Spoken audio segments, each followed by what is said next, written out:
నల్గొండ జిల్లా కొండమల్లేపల్లిలో జరిగిన Nagarjuna public school principal director K Rupa Reddy హత్య కేసు మిస్టరీని పోలీసులు ఛేదించారు. రాష్ట్ర వ్యాప్తంగా సంచలనం సృష్టించిన ఈ హత్య వెనుక 10వ తరగతి విద్యార్థులున్నట్లు పోలీసులు గుర్తించారు. 48 ఏళ్ల రూపారెడ్డి ఆగస్టు 11వ తేదీన తన నివాసంలోనే అత్యంత కిరాతకంగా హత్యకు గురయ్యారు.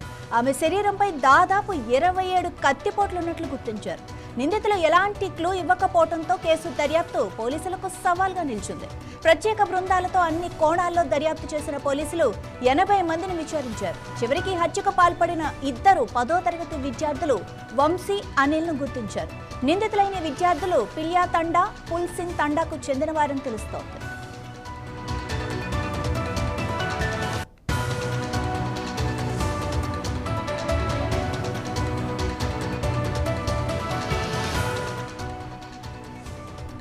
నిందితులను అదుపులోకి తీసుకుని విచారించగా హత్యకు అసలు కారణాలు బయటపడ్డాయి.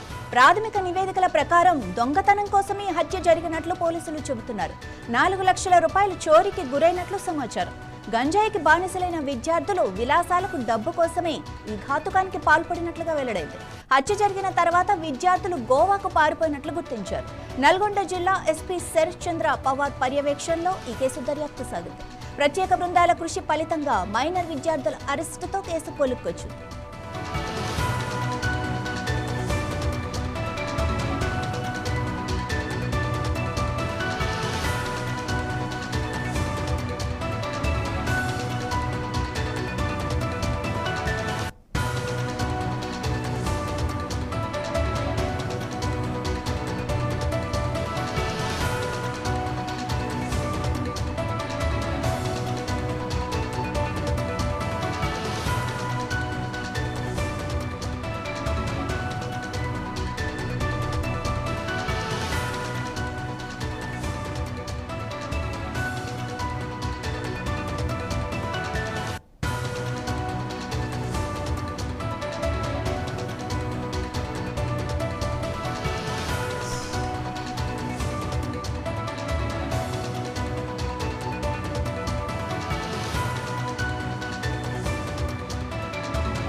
నల్గొండ జిల్లా కొండమల్లేపల్లిలో జరిగిన Nagarjuna public school principal director K Rupa Reddy హత్య కేసు మిస్టరీని పోలీసులు ఛేదించారు.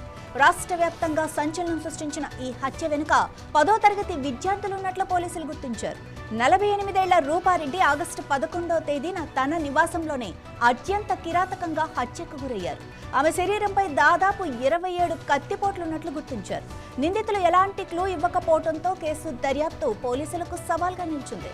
ప్రత్యేక బృందాలతో అన్ని కోణాల్లో దర్యాప్తు చేసిన పోలీసులు 80 మందిని విచారించారు. చివరికి హత్యకు పాల్పడిన ఇద్దరు 10వ తరగతి విద్యార్థులు వంశీ, అనిల్ను గుర్తించారు. నిందితులైన విద్యార్థులు పిల్యా తండా, పుల్సింగ్ తండాకు చెందినవారనిగా తెలుస్తోంది.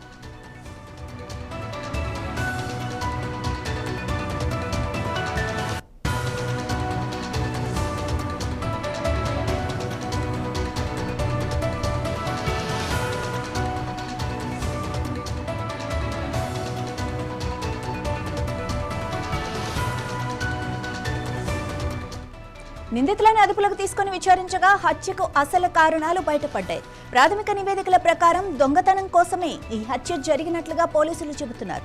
4 లక్షల రూపాయలు చోరీకి గురైనట్లుగా సమాచారం.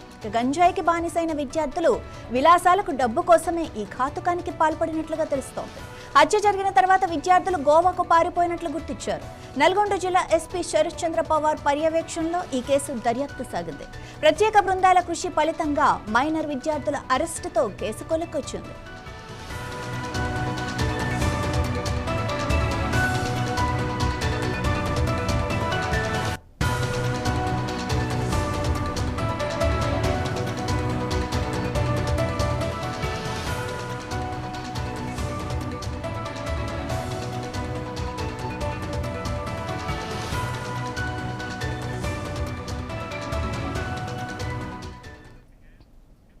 ఇదే విషయానికి సంబంధించి మరింత సమాచారం మా ప్రతినిధి శంకర్ అందిస్తారు. శంకర్, 10వ తరగతి విద్యార్థులు నిందితులుగా గుర్తించారు. మరి నిజంగా ఇది డబ్బు కోసమే జరిగిందా, లేకపోతే స్కూల్లో క్రమశిక్షణ చర్యల ఫలితంగా ఏమైనా జరిగిందా? పోలీసులు ఏమంటున్నారు? రైట్ మాధవి, మొత్తంగా కల్లు రూపారెడ్డి హత్య కేసులో మిస్టరీ వీడిందని కూడా చెప్పుకోవచ్చు. మొత్తంగా నల్గొండ జిల్లా కొండమల్లెపల్లి పట్టణంలోని సంచలనం సృష్టించిన రూపారెడ్డి హత్య కేసులో అయితే పోలీసులు నిందితులను గుర్తించినట్లయితే సమాచారం అందించింది. వారం రోజులుగా కొనసాగిన పోలీసుల విచారణలో కీలక విషయాలు వెలుగులోకి వచ్చాయని కూడా చెప్పుకోవచ్చు. మొత్తంగా ఈ పోలీసుల ప్రాథమిక దర్యాప్తు ప్రకారం ఈ ఘటనలో 10వ తరగతి చదువుతున్న ఇద్దరు విద్యార్థులే కారణమని కూడా తెలుస్తున్న పరిస్థితి కనపడుతుంది. ఇద్దరు పాఠశాలలో చదువుతున్న విద్యార్థులు ఎవరైతే ఉంటారో ఈ విద్యార్థులే కొండమల్లపల్లి మండలానికి చెందిన వాళ్ళు. ఇద్దరు కూడా వేర్వేరు గ్రామాలకు చెందిన వారుగా తెలుస్తున్న పరిస్థితి కనపడుతుంది. మొత్తంగా Nagarjuna public school principal K Rupa Reddy ఈ నెల 11వ తారీఖున దారుణ హత్యకు గురైన విషయం అందరికీ తెలిసిన విషయమే. అయితే ఈ హత్యలో పాల్పొన్న విద్యార్థులేనని కూడా తెలుస్తున్న పరిస్థితి కనపడుతుంది. కేసుకు సంబంధించిన జిల్లా ఎస్పీ ఆదేశానుసారం అయితే డిఎస్పీ శ్రీనివాసరావు నేతృత్వంలో అయితే 3 ప్రత్యేక బృందాలుగా ఏర్పడి దర్యాప్తును అయితే ముమ్మరం చేశారు. నిందితుల కోసం గాలిస్తున్న పోలీసులు చెడు వ్యసనాలకు బానిసైన విద్యార్థులు ఎవరైతే ఉంటారో ఈ విద్యార్థుల్ని అదుపులోకి తీసుకుని విచారించగా ఈ ఇద్దరిపై అయితే బలమైన అనుమానాలు వచ్చినాయని కూడా చెప్తున్నారు. సో బలమైన అనుమానాలు రావడానికి అయితే ఇబ్రాహీంపట్నం వద్ద మంగళవారం అదుపులో సమాచారం అందుతుంది. మొత్తంగా సుమారు 80 మంది ఎవరైతే ఉంటారో 20 మందిని విచారించారు పోలీసులు. 80 మందిలో ఆ ఇద్దరు విద్యార్థులపై అయితే బలమైన అనుమానాలు వచ్చాయి. ఈ ఘాతకానికి వాళ్ళే పాల్పడినట్లు కూడా తెలుస్తున్న పరిస్థితి కనపడుతుంది. రూపారెడ్డిని హత్య చేసిన అనంతరం సదరు విద్యార్థులు ఎవరైతే ఉంటారో విద్యార్థులు సుమారు 4 లక్షల రూపాయలు చోరీ చేసినట్లు కూడా అనుమానాలు అయితే వ్యక్తమవుతున్న పరిస్థితి కనపడుతుంది. మొత్తంగా కేసు దర్యాప్తులో భాగంగా విద్యార్థులను పోలీసులు అదుపులోకి తీసుకున్నట్లు కూడా సమాచారం అందుతుంది. సో హత్యకు దారి తీసిన కారణాలు అలాగే ఘటనకు సంబంధించిన పూర్తి వివరాలు పోలీసులు అధికారికంగా ఇంకా వెల్లడించలేదు.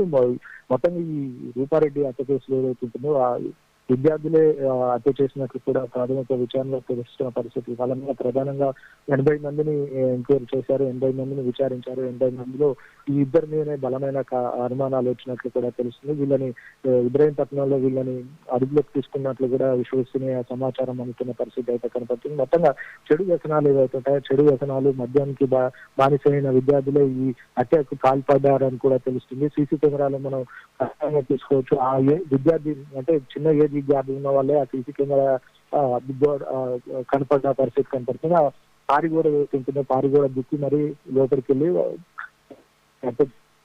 ఇంట్లో ఉన్న డబ్బు ఏదైతే ఉంటుందో డబ్బును తీసుకుని వెళ్ళి సో ఈ చెడు వ్యసనాలకు అలవాటు పడ్డ విద్యార్థులు ఏదైతే ఉంటుందో ఇవి మనీ కోసం సో తను చంపి మనీని కూడా 4 లక్షల రూపాయలు అమౌంట్ ని కూడా తీసుకెళ్ళినట్లు కూడా తెలుస్తున్న పరిస్థితి కనుక ఇదే కోణంలో కూడా పోలీసులు అంటున్నారు. Thank you Shankar.